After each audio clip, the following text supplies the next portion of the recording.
Hello everybody, Washoot here, and welcome back to Coffin of Ashes. So this is going to be the very last part. We're going to go through the bonus room and see what it has in store for us. And at the very end, I'm going to talk about the game a little bit, because I said that I was going to try to start doing that, and then I haven't done it yet with, like, literally any game. So this is going to be the first one. Hello, little ghost children. Oh, you're not going to say anything? Are you coming for the party? Yes, I am. I've been waiting for you for a long time. A really long time. So, please come in. Lena will go first. Oh, little teleporting ghost. Very interesting. Oh, nope, we can't talk to the pictures.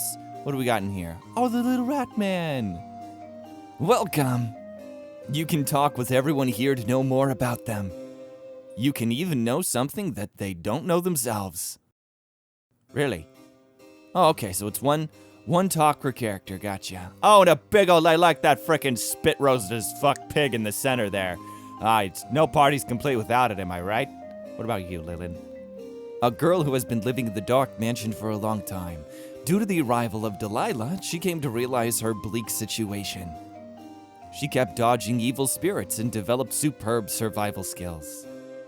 When Ian was small, due to his mother's insanity, he was sent to Lillian's house by the butler. He and Lillian spent their childhood together.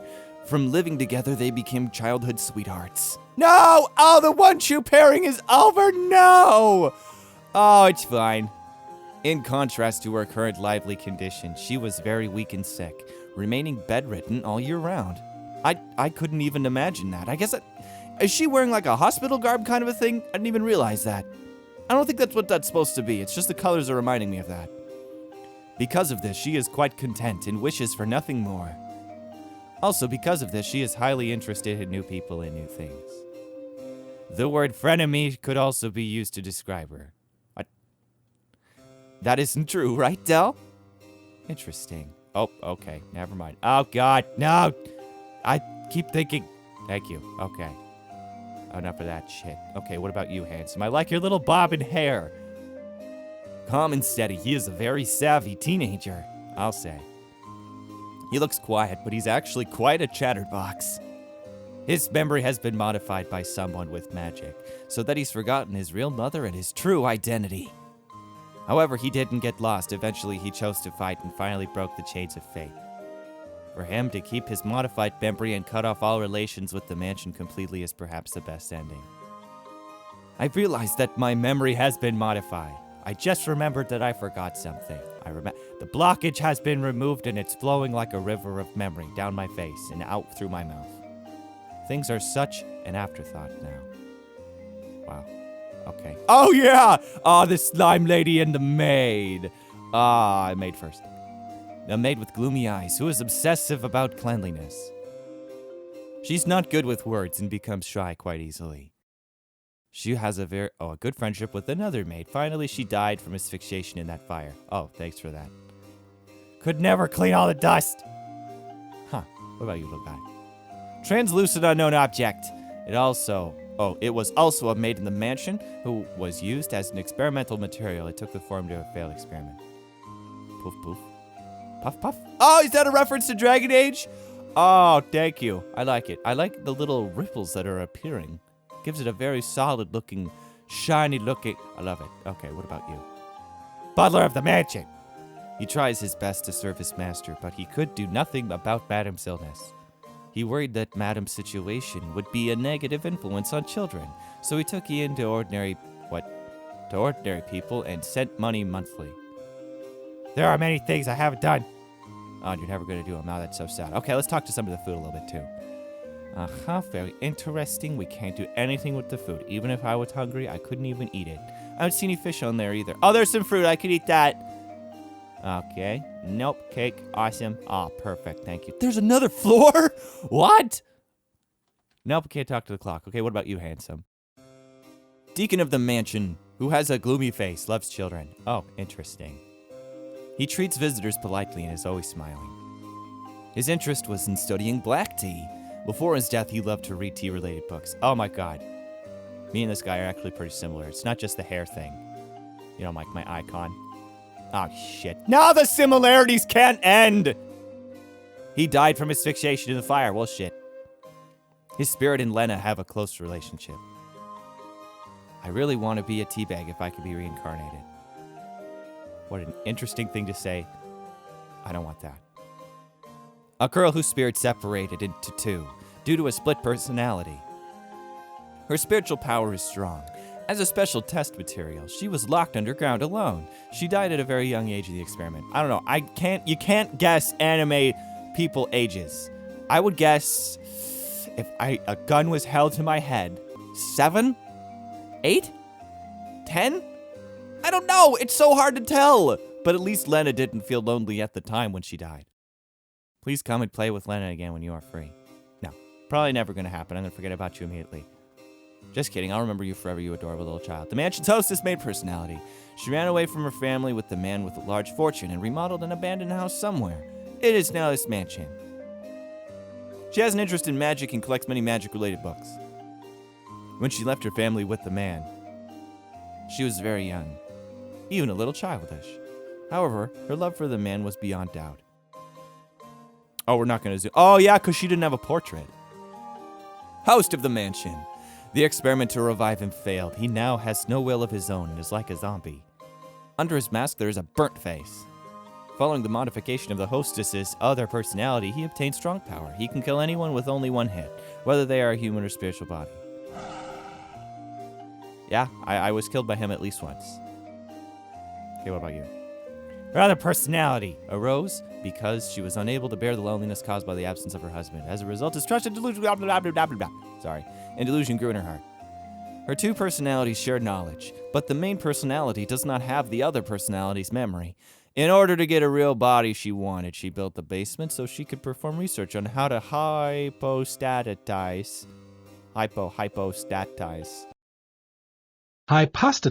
a spirit. When her main personality locked herself in the room, she went out secretly, looked for homeless people, then took them back and locked them up in the basement. Just when the research had just started, the hostess died in that terrible fire she caused. Her two personalities became two different spirits. With a strong mind, her spirit continued the research. Though her other personality looks like a glamorous, mature female, it's just like her main personality, simple-minded and naive. Wow. Oh my god. So you are the asshole in this situation. I'm trying to... I can't know this absolutely for certain, but are these still part of the randomly generated sprites that come with MV? Because if so, they're actually creating a really big variety. There must be a little bit of extra thing that they're added because I would have recognized it, but I'm really impressed if that just came from a random generated sprite from inside of the program. But anyway, on to the next one. One of the normal spirits in the mansion. There were many spirits in the mansion almost everywhere. Some of them died from fire, the rest were killed in the experiments. Most of them are harmless, but there are some abnormal ones which may kill you. Yeah, definitely had to deal with that. Okay, can we talk to the fire? No, we can't. Okay, is it just secret? No secret. Oh, nope, no secrets. All right, just go upstairs. What could be upstairs? Let's guess. A way to play all the music? Or is it ways that we can view pictures? Let's find out. And I still don't know. Oh, it's ways. Oh, look! Oh, it's so cute. Oh God. Oh, these characters are adorable. Too adorable. Oh, look at that. I like this picture. This is definitely a very cute moment. That was a cute moment too. Oh, what? All right, I think that's it. See, it was a little bit smaller bonus room, so it wasn't quite the same level as other ones, but I still liked it. But you can't, it's hard to compare it to like games like Endroll and Fair There City where the bonus room was like literally like an hour and a half long. It's just like, what the fuck just happened? All right, let's move on to my little assessment and talk about the game.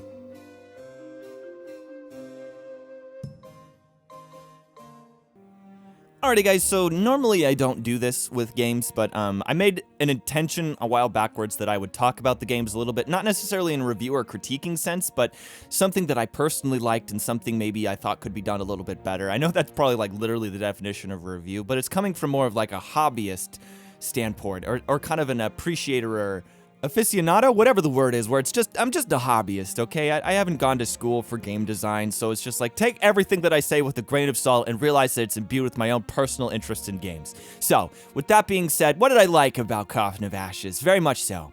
I was impressed with what the game did with its premise, because when I very first started playing the game and it was starting off with that piano intro and whatnot, I got really, really excited because I was going into the game without knowing anything about it. I was like, oh my gosh, is this going to be like one of these really cool plot-driven games where there's going to be all these emotions flowing everywhere, where I'm going to fall in love with the characters and their situations and relate with their pains? Because I'm kind of a sucker for the heavier drama-filled, not necessarily super drama-filled, but really organically evolving plots where you reveal more about a character sequentially.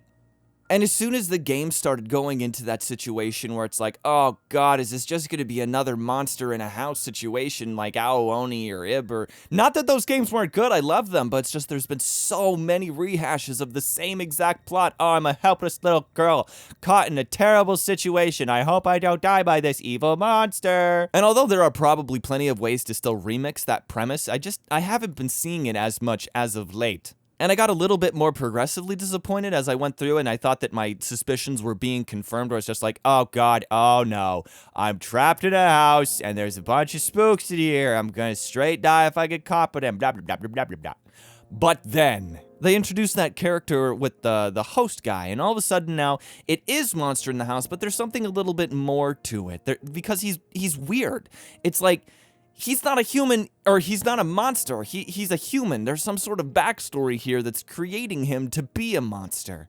And then, of course, once you meet Lillian and Ian, this second plot kind of comes into here about spirits, which I really enjoyed. And that was enough variety for me to say, okay, fine, we broke the genre, and especially after we came back after the New Game Plus, and the entire plot completely changed, and all of these mysteries started coming to the surface, I appreciated it very much. Something that I didn't like so much about this is that near the second half of the game, it seems like the creator of this kind of ran out of coherence for the plot, or like the stringiness where things actually went together in a sequential manner. I think the word is cohesion. It felt very, very, very forced. Like they didn't know exactly how to end the game. Like at the very beginning, in the middle, and even the ending part of the end, it was okay. It was fine, it was still flowing, but then all of a sudden just came to a grinding halt, all of a sudden, bam.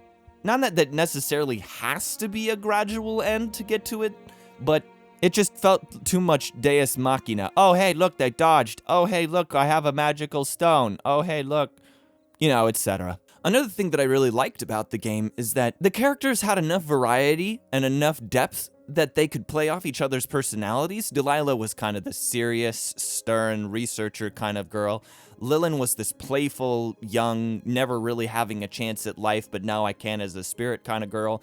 And Ian was like this mysterious, emo kid kind of guy. They said in the bonus room that he was a chatterbox. We never saw that, but I'm sure that, you know, just like any other teenager, as soon as you touch on topics that are very interesting to them, they open up quite a bit. Anytime that personalities within a game can play off of one another, you've accomplished something. I think the rule is that you have a really well-defined character if you can place them in a box, and if you can place multiple characters in a box and it's dark and you can understand exactly how they would act in that situation with no external plot forces, you've created a character that can function anywhere. And although Delilah didn't quite come across that way, she seemed like she could have been developed a little bit more. Lillian definitely was. She had a very clear personality, very clear methodology for solving goals.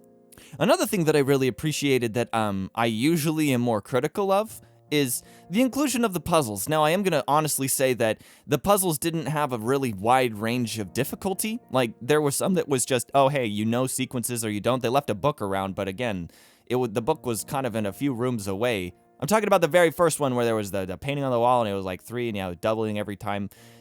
Now, it's okay to have puzzles like that, but puzzles should warm up in difficulty. It started off really easy, and then it was easy, and then it was easy, and then it was easy, and then all of a sudden it was just like, what the fuck? What was this puzzle? Like when you were in the room and there was the statue of the goddess, and you had to flip the switch, and you had to... It didn't quite make sense to me. Even thinking back on that, I mean, I could have played through that like 1,000 times. All I had to do was just walk around the entire room just clicking on things. If there isn't a leading of direction, the puzzle is somewhat failed. But now that sounded critical, but I enjoyed the inclusion of puzzles because it kind of it added an extra element to the plot, because If a plot doesn't have any breaks at all, it's more or less a visual novel, right? And near the second half, they kind of went visual novel, where there was this huge section where there was just people talking and no interaction from me at all, which is fine, okay? I like both, but I definitely appreciate the ability to participate, where you go through and you have to solve something or kill something or dodge something so that my choices influence the outcome. And puzzles and choices are a great way to have that happen. And it kind of seems like, I know there were a few endings that were possible that I didn't get, but I don't think that there were as many branches as I would have preferred. For something that could be repeated, she said 101 different times that Delilah has been back to this house. I feel like maybe we could have gone more along the lines of Makoto Mobius, where, you know, reduce the length of the game, but make it so there's a bunch of different endings possible. And if you're playing a New Game Plus, Delilah might be able to shatter part of her memory, and she would be able to know, oh, hey, maybe I just shouldn't enter here, or maybe I should go get this and bring it here. It was kind of like, why was she just stuck coming back into the house over and over again, living exactly the same thing? Isn't that just kind of a waste? Wouldn't Lillian and Ian start to feel bad for her? Because it didn't really seem like they had a lot of empathy for the fact that they were, like, literally torturing her spirit, making her come back over and over and over and over again for no reason. Both of them thought it was impossible for Delilah to be able to rescue them, but they kept making her come back anyway. Lillian said it was because she was hopeful, I think it was, but that's not consistent with her thinking it's impossible. So she would have to resolve, I think that she could do this eventually, right? And of course, last but not least, I always like to digest a little bit of the graphics and the media. I really like the style that this game was put in. I'm always I'm going to say it again, a sucker, but I'm always a sucker for the old stereotypical anime where it's cel-shaded and it looks like it actually came from a real anime. And the designs of the characters were adorable. I mean, every single one of them that I saw, Delilah, Lillian, Ian, the maid, even the rat, it all had this one little style that I'm trying to remember what it reminded me of. And that art that I saw on the cel-shaded style was actually one of the primary reasons that I picked the game to play on this channel.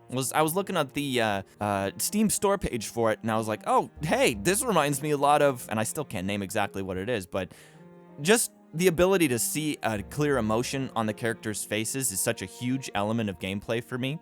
So there's a plus on the media side of things. On the negative side of things, I wasn't quite feeling it with a lot of the pixel art in the game. It was alright, but it kind of felt stock, so to speak. I mean, I was just saying just a while ago that I was impressed with the generator, but I was impressed of what the generator can do. I always, when you're making a game and you're using assets that are available to literally everyone, it's really tricky to make something that stands out. Pixel art is like the biggest thing that I look for personally, because, I mean, pixel art is something that I'm really, really interested in. It seems like there were lots of hue shifts on a lot of the stuff in the background, and I mean, it's so easy for me to just say, oh, hey, yeah, just make all of it custom, because some people, number one, don't know how, and number two, don't like to make pixel art and tiling backgrounds. But like I just said, it didn't stand out enough to be able to interfere with my enjoyment of the game, so that was definitely a huge success. So I think that's all I have to say about Coffin of Ashes. Overall, I really enjoyed it, and I think that there were a lot of very funny and cute moments in this game.